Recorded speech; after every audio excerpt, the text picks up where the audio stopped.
fuck. All right, all right, all right, all right. So, 3, 2, 1, go. All right. So today we're going to be doing a little gameplay analysis review of some Dead by Daylight I played earlier today. I thought it was a pretty good chase. I mean, it wasn't, anything super special, but it was a good way of explaining how to run like a textbook jungle gym. So, without any further ado, let's just get right into it. So, loading into the game, see we're on Shelter Woods, which is a map that is famous for not having very many pallets, so you have to be pretty careful with how you spend the resources that you're given. Because this map can be very, very killer-sided. It's a little bit big, which definitely biases towards the survivors, but the scarcity of pallets really can be beneficial to the killer. And as you can see off in the distance on the left there, it is a plague we are up against. You can see her weaving through the trees right there. She just infected one of my teammates. And so this was actually not a game I intended on genuinely playing. I was just going to farm some points, probably gonna, do whatever, mess around. So I was just going around cleansing some totems. So, yeah.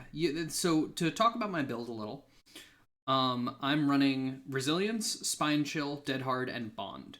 Bond is personally tied for my favorite solo queue information perk between Bond and Kindred. The reason for that is that Bond tells you what's happening around you in terms of your teammates, so it lets you track chases, it lets you make sure you're splitting up gen pressure across the map rather than potentially 3-genning yourselves by doing a bunch of gens on the same side of the map right next to your teammates. It lets you find teammates to heal, so it's effectively like self-care but better. And it gives you a lot of good information. The other candidate I have for best solo queue perk is Kindred, which tells you a lot of information about all of your teammates at critical times, which is, when you're on a hook, and Division of Altruism is very important. So my teammate's just been getting chased this whole time, but I'm not too worried. I mean, Dead Hard is Dead Hard. Dead Hard for distance is OP. So right there, I hear my teammate scream, which tells me she has Infectious Fright. And so, okay, so just to quick stop, before we get into the chase, let me go back just a couple of seconds. I should be back on the, yeah, here we go, perfect, okay. So the combination of Resilience and Spine Chill is very, very powerful, because Resilience gives you 9% speed boost to everything while injured, so it's very good against a plague, where you'll spend the majority of the game broken. And Spine Chill gives you a +3 bonus, or +6% bonus, rather, to vault speed, while the killer is looking at you, which effectively means that if you are in chase and injured, you have a 15% vault speed bonus, which the importance of which cannot be understated. It is incredibly, incredibly powerful.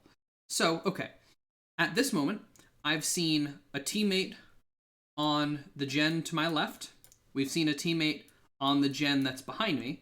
And we saw a teammate who's over here somewhere on the hook. So that is all 4 of my survivors and the killer accounted for, because the killer is also over here somewhere. Because they just downed and picked up my teammate, who is the infected guy, this one right down here. So right now, my goal as the survivor is to juggle a handful of factors and try and determine what the best decision is to make. So right now, I have a couple of choices. I can either hide, and try and get a stealthy save when the killer goes after one of my teammates. I can hook bomb like a fucking idiot and, just make that happen. Try and get a sneaky, well, not an opposite of sneaky save, really. Or I can try and distract the killer and lead them somewhere off into, like, the distance over here somewhere, where my teammates who are over here and over here can get the unhook. So you'll see what I choose in just a second as we continue this video. Okay. So you see the killer coming through. The killer clearly sees me, and I just see my teammate on Bond right there. I see the other teammate on Bond in the corner. And seeing on my teammate has Kindred, I see the killer's chasing me. So I'm going to go loop Shack. I can see from this that my teammate was just looping Shack while infected, so because she went down just outside of Shack. And with this distance I have between me and the killer, I know that I can vault Shack window without taking a hit. However, If I vault shack window, I'm going to get infected because my teammate, when under full infection, vaulted the shack window, giving it like that bit of infection that it'll start ticking you if you interact with it, like vaults, gens, pallets, etc. that the plague can do. So I make a slightly cheeky choice because I hear her right there start to charge up her thing. Let me actually turn the volume up slightly. I'll set it to, I don't know, 70. Sure. So if I rewind just a second, so I'll rewind back to here. So she's chasing me around shack, and I hear right there, I hear her wind up her thing, which that when the plague like charges up her puke, that slows her down a lot. So that makes me 100% sure I have enough distance to vault the window. But the mind game she can do here is she can stay at the window and try and puke to the door, kind of like across. Like, so say shack is like, this square, and the window is, let's not make that blue, let's make that pink. So say like the window is here, there's one door here, there's one door here.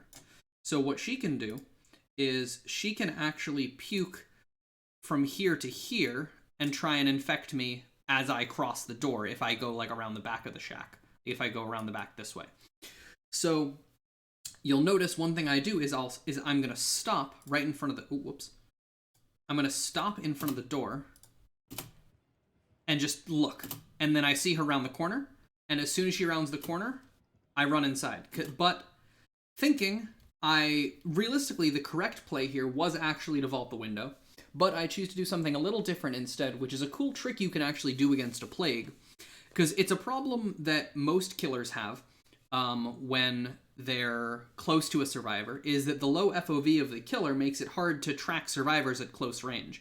So killers with aim-based powers, like, the Huntress, the Plague, the Hillbilly, when he's, revving his chainsaw right up on your back trying to get that close-range hit, can often be dodged, not, completely necessarily, but they can often be significantly reduced in effectiveness by staying close to the killer. So you'll see what I do here. I hear her charge, and I try and stay close and dodge her puke. She gets me with a little bit, and just M1s me, which is a massive, massive mistake on her part. So as the plague, if...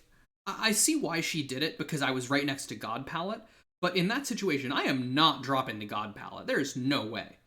Like, what I'm going to do is I'm going to vault the window, and then play shack while infected, vault the window 3 times, and then drop God Pallet. So, like, her M1ing me there was a huge, huge mistake, but understandable from her perspective. Because if I remember correctly, this killer was rank 12. So now that I've taken the M1, I'm going to make some distance. Look back at the shack, try to keep an eye on her, make sure she's following me. And now that I've made sure she's following me, I look ahead. So, make sure I'm not wasting time if I could be on a gen or something. So at this point, I'm effectively infected because I've taken a hit. So I'm one shot, regardless of what I do. So right here, looking ahead, I can see the pallet right here, and I see a hole right here. So what does that tell me? So from just looking at this from half a second, I can tell the exact shape of this jungle gym and the location of the window. So this is a jungle gym that can spawn in either 2 ways. You can have either a window here or an opening here. So the window and the pallet in a jungle gym always spawn on opposite sides. So like, for example, I'll draw this jungle gym over here. So you have kind of like this wall here, you have this wall here, and then you have this wall here, which we'll just make this straight. And then there's, like a little wall out the back here, and then, some other stuff, but that's not so relevant. So we'll use the same colors as before. So here's the thing about this jungle gym, is that this jungle gym can spawn in one of 2 ways. Either you have the window here and the pallet here on opposite sides of the jungle gym from each other, or you have the pallet here and the window here. So the 2 configurations of this jungle gym, the one where the window is here is much, much stronger because the length of that wall makes it so incredibly safe, like practically unmind gameable. Aside from something that I might get into later in the video, but I'm not sure. So basically, from seeing the pallet right here in this location, that tells me, because I see it, it's right there. That tells me the layout of the jungle gym and the location of the window. So I now know how I should run this jungle gym. So what I'm going to do, because this is open, I'm going to path this way because I know I have a lot of distance and come through the jungle gym, maintaining as much of that distance in a straight line as possible, and then rotating around to try and take the window. So now let's see how well that works out for me.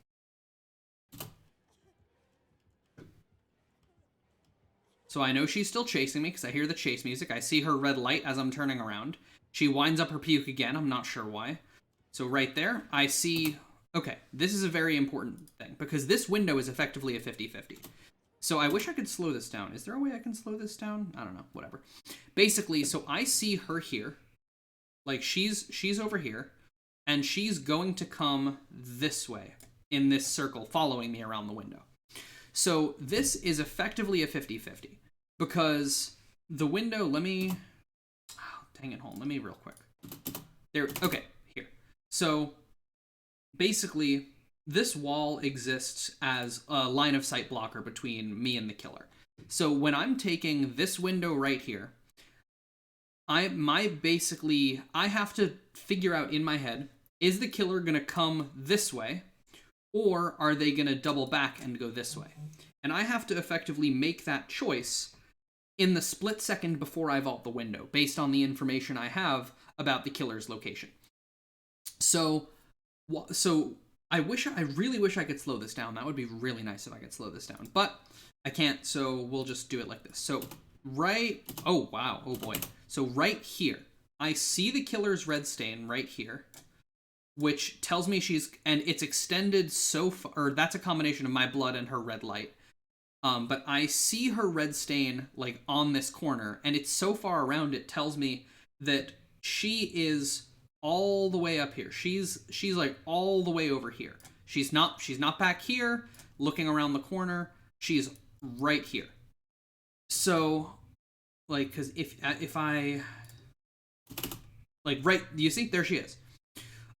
So as I see her red light turning the corner, my decision is take the window, because that then puts as much distance as possible between me and her.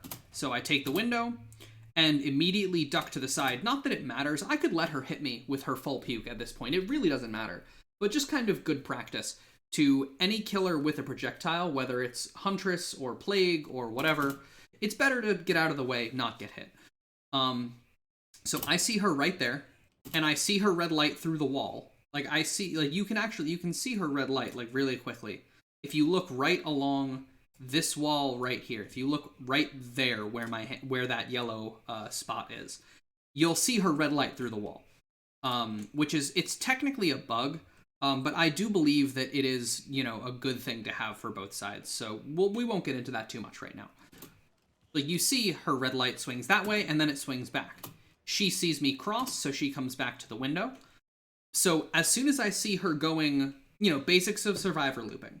If there's, say, an object like this, and, say, like, the survivor is here, and the killer is here.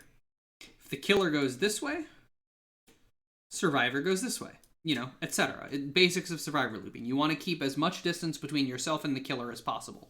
So in this case, with like an L-shaped wall like this, with a window right here, the survivor,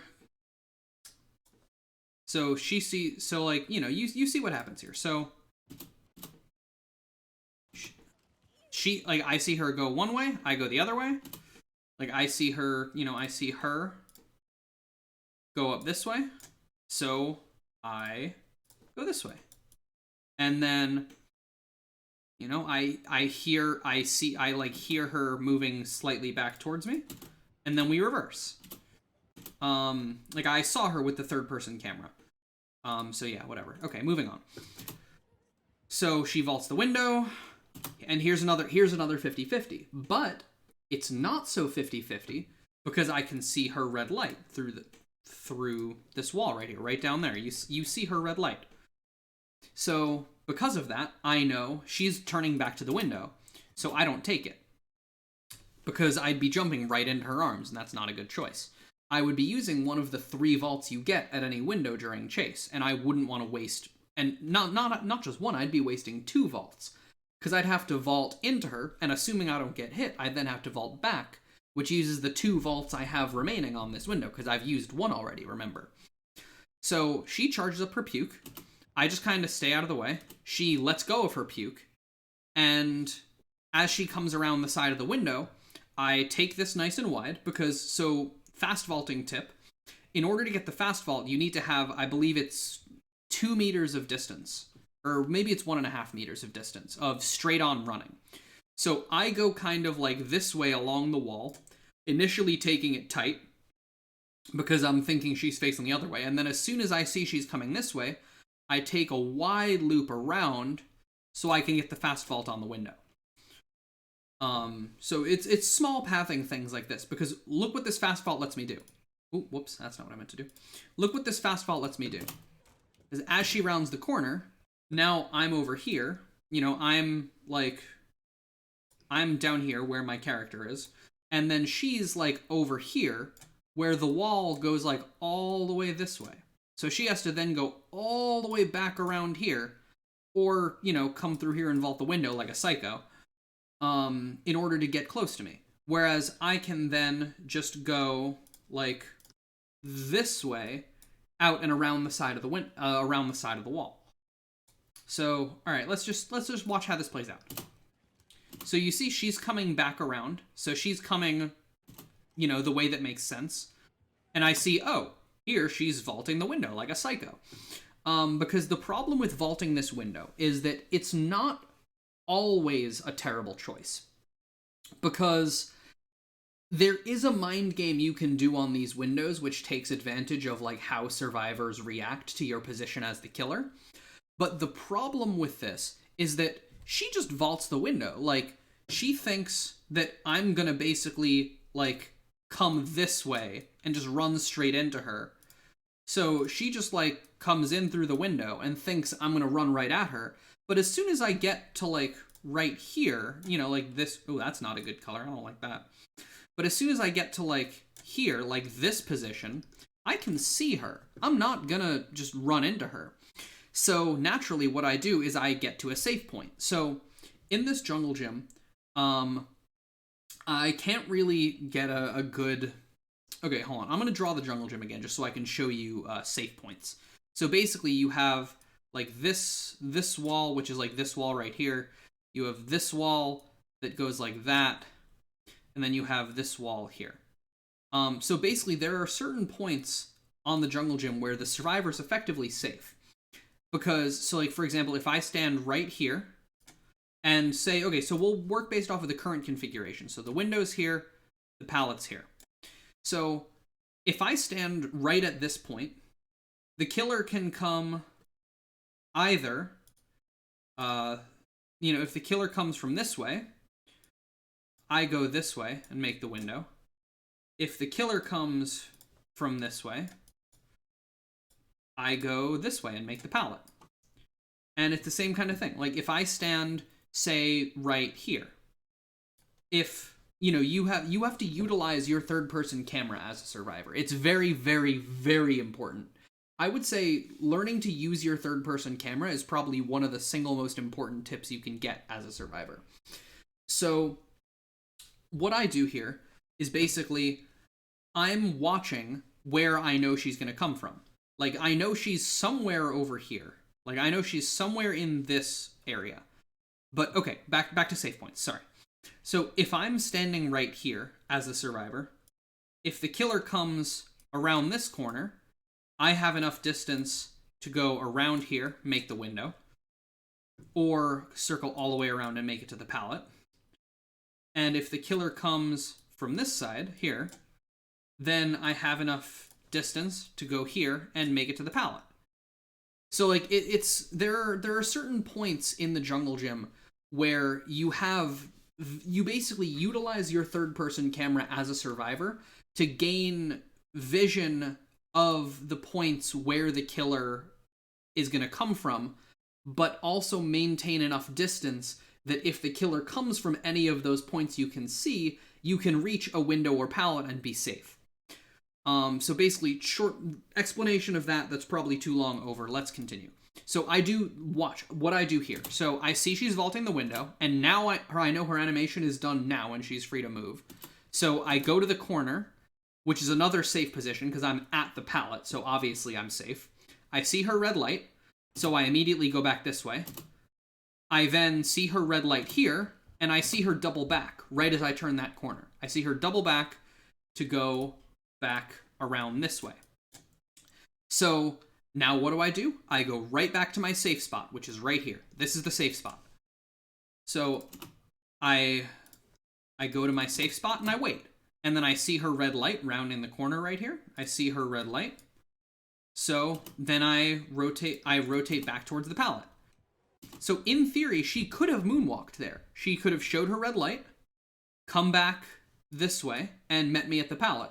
But I probably would have been able to react and drop it in time. So that's not a super reliable strategy as a killer. But now I see her come around that corner.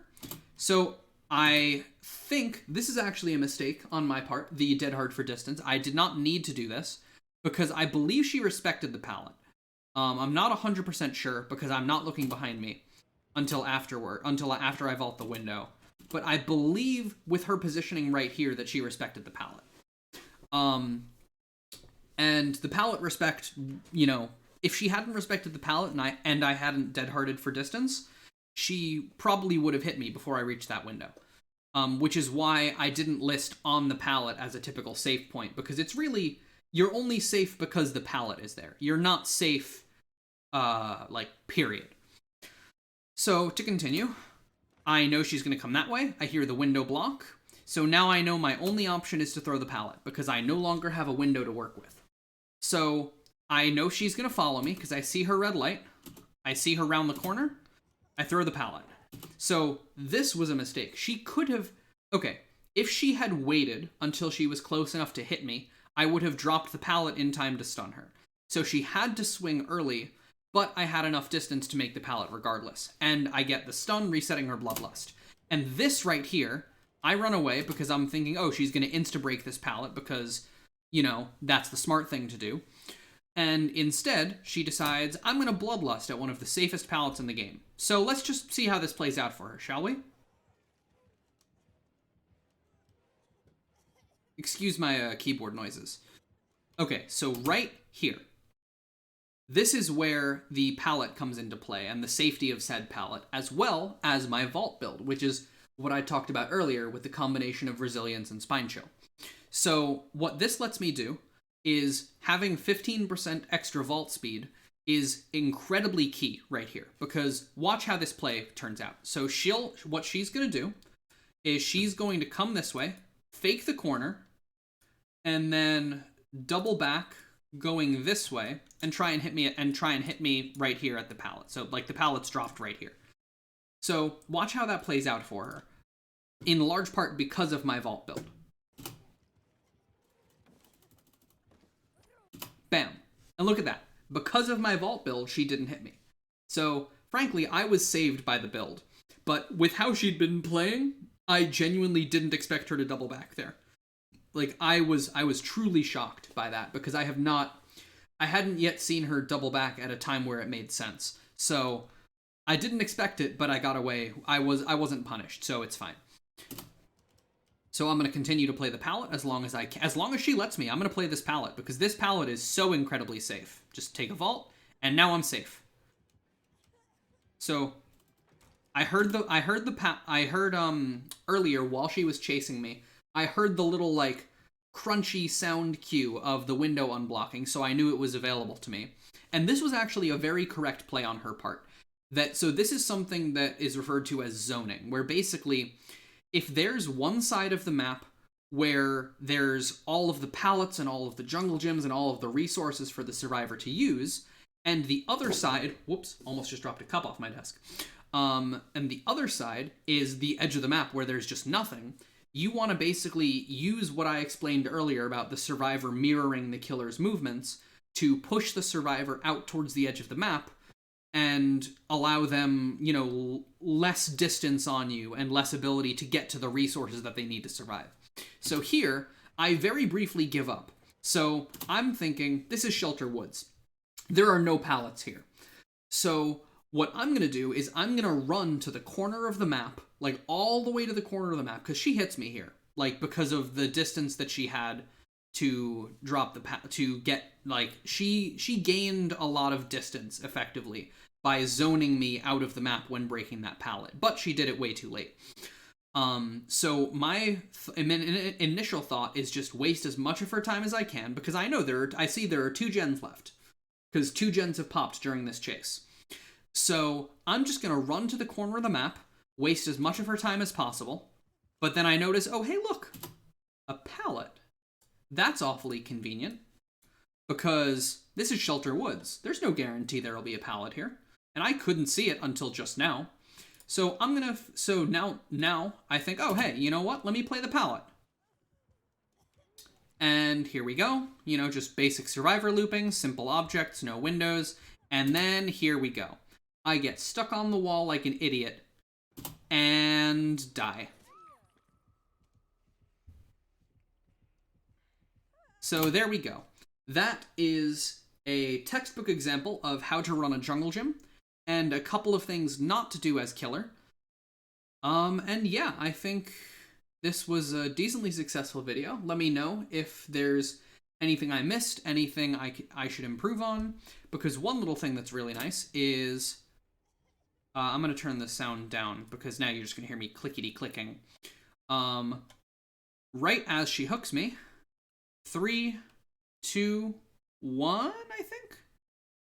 It's right around here. Right around here. There we go. The last gen pops. And yeah, that's the game, basically. Because I took 1 good chase, my teammates were able to pop 4 gens, and we won the game off it. So yeah, thank you guys so much for watching. You know, the rest of this video is not really super important, because I shadow played this after I got hooked, because I thought, hey, that's a really good chase. So I don't have the end of the game recorded, unfortunately. But all of us got out except one, because unbeknownst to me, she had brought an Ebony Mori, and she was able to find the teammate who got hooked at the beginning of the game and down them and Mori them. So feels bad for that guy, I guess. But everyone else got out. So yeah, thank you guys so much for watching, and I will see you in the next one.